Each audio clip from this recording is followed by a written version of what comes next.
Falando em Inglaterra e o West Ham, Mauro, o que você achou do fico do Fabrício Bruno, hein?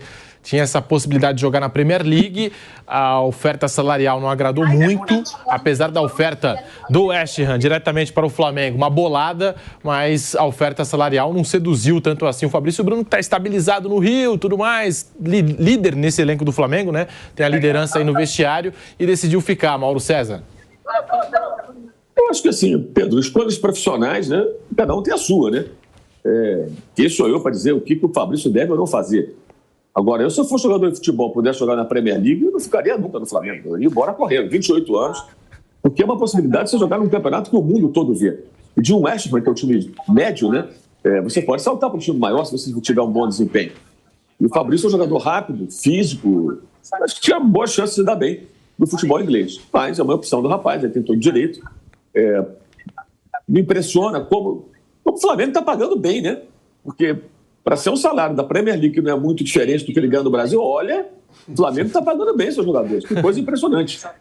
Mas, claro, também tem a questão da tributação que muda, que também isso pode ter pesado na hora de colocar ali na calculadora todos os números. Então, é uma escolha dele, e cabe a ele escolher. Eu acho que profissionalmente seria muito bom para ele jogar na Inglaterra. Mas é uma escolha dele, familiar, ele com a mulher, tá grávida e tal. A gente respeita, evidentemente, e entende. Mas para o Flamengo foi péssimo. Péssimo. Porque o valor que o West Ham se propõe a pagar pelo Fabrício é mais ou menos o valor que o Flamengo pagou pelo De La Cruz. Agora, grosso modo, é como se o Flamengo estivesse trocando o Fabrício pelo De La Cruz. Eu trocaria correndo, né? E acho até que o Fabrício nem é o melhor zagueiro do Flamengo. Eu acho que o Flamengo tem dois zagueiros com potencial para serem titulares, que é o Léo Ortiz e o Léo Pereira. Ele é um bom jogador, ele compõe bem e tudo mais, mas para o Flamengo achei péssimo. Seria uma venda excepcional, custou 15 milhões de reais, seria vendido por 15 milhões de euros, aproximadamente, né? 12, 13 milhões de libras, e esse dinheiro viabilizaria até a contratação de outros jogadores para outras funções mais carentes do que a zaga. Vamos ver se esse negócio vai ficar por isso mesmo, porque a janela ainda não abriu. Então é possível que, dependendo do que vai decidir o West Ham, seu novo técnico, que é o Lopetegui, o que eles vão querer fazer. Se eles vão elevar um pouquinho a proposta para o jogador, de maneira que ele acabe se convencendo a ir embora do Brasil, ou se vai ficar por isso mesmo. Eu, se eu fosse Flamengo, eu faria um esforço aí para liberar o jogador e pegar essa grana. É muito dinheiro para um zagueiro de 28 anos, bom jogador e tal, mas é muita grana, é muita grana. O Flamengo seria um negócio excepcional e o Flamengo está deixando de fazer, mas vejamos se vai parar por aí ou se vai voltar. E também tem isso, né? Às vezes o cara fala não, aí o clube vem e faz uma outra proposta, e hoje o West Ham tem um problema mais sério para resolver, que ele nem pode resolver, tem que aguardar, que é Paquetá, né? Se o Paquetá for punido severamente ou banido do futebol, como algumas pessoas até acreditam que pode acontecer, o West Ham perde seu melhor jogador. Então tem um prejuízo técnico enorme e financeiro, porque esse é um atleta que estava para ser vendido para o Manchester City no começo da temporada, que está terminando agora, com 70 milhões de libras. E esse negócio só não foi concretizado porque houve essa questão das apostas aí, desse envolvimento do Paquetá e a possibilidade de uma punição. O negócio se arrastou durante toda a temporada, ele jogou bem, mas o West Ham pode ter um prejuízo enorme. E talvez, se ficar sem o Paquetá, o que parece ser muito provável, ele tem que buscar ou priorizar, quem sabe, um jogador de outra posição, no meio-campista. Vamos ver como é que vai ser. Estamos de volta com o Bate Pronto para você em todas as plataformas. Vai deixando o seu like no canal do YouTube Jovem Pan Esportes. Vamos lá, agora falando de Flamengo e Vasco, jogo que marca a estreia de Álvaro Pacheco no comando do Vasco da Gama. Chegou ao Vasco há 2 semanas, esteve já em São Januário acompanhando o time, mas agora vai dirigir o Vasco e já chega com esse clássico aí diante do Flamengo, do Tite. Mauro César, o que esperar desse jogo no fim de semana? Campeonato Brasileiro de volta e já com Vasco e Flamengo, Maracanã dividido, 2 torcidas. Diga lá, Mauro César. Pois é, o Flamengo tem 4 vitórias seguidas, né? 10 gols marcados, nenhum sofrido, um bom momento, em que pesa a atuação muito ruim contra o Amazonas, né? E vai tentar ir contra o Vasco melhorar sua condição dentro do campeonato. O Vasco, ao contrário, tem o seu novo técnico, a missão de tirar o Vasco de posição ruim no campeonato. O Vasco só disputa a Copa do Brasil além do Campeonato Brasileiro. E tem números muito desfavoráveis, né, nos confrontos com o Flamengo. Nos últimos 20 jogos, ganhou 2, uma coisa assim, uma coisa assustadora. Então, nesse trabalho, já tem de cara o duelo contra o Flamengo, no seu último jogo, antes de ficar mutilado, né, com a Copa América, que vai levar vários jogadores titulares durante aí, algumas semanas, talvez até mais de um mês aproximadamente.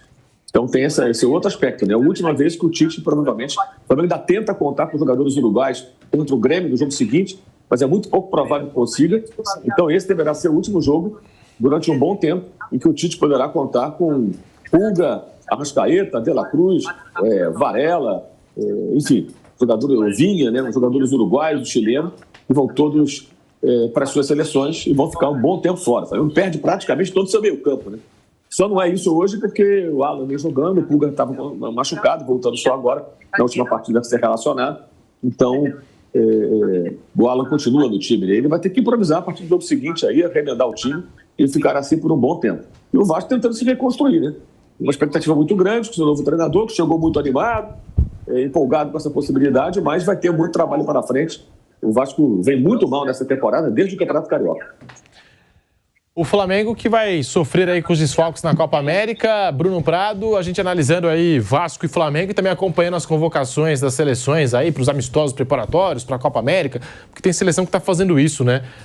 Convoca ali, 28, 30 jogadores e depois vai fazer um corte para a Copa América para entrar na inscrição da Copa América. Basicamente, posso estar enganado, acho só o Uruguai mesmo, que ainda não divulgou a lista. Marcelo Bielsa é muito criterioso, às vezes ele avisa até os jogadores antes e não divulga a lista, tem isso, às vezes avisa o staff dos jogadores, o clube primeiro e depois solta a lista oficial, entra até mesmo na pré-convocação o Marcelo Bielsa, mas é o Uruguai que vai ter aí 4 jogadores do Flamengo e a cada convocação, né, o Flamengo ficando aí desfalcado para esse período de Copa América, basicamente um mês aí que o Flamengo vai perder vários dos seus jogadores. Bruno Prado.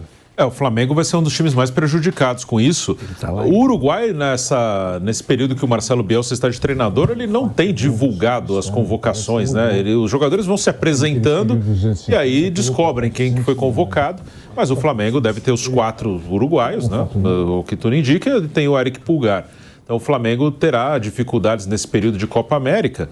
E vão ver, e claro que isso pode gerar uma influência no rendimento do time. Aí vão ver se as pessoas terão o discernimento de entender isso. Em 2021, o Rogério Ceni foi muito vítima disso. O Rogério, ele cai no Flamengo, ele nunca foi uma unanimidade, mesmo campeão brasileiro, sempre tinha as cornetagens. Mas o período que ele cai é o período da Copa América, onde ele joga vários jogos do Brasileiro, sem o Everton Ribeiro, o Gabigol e o Arrascaeta. Ainda tinha o Isla, que era o lateral direito titular na época.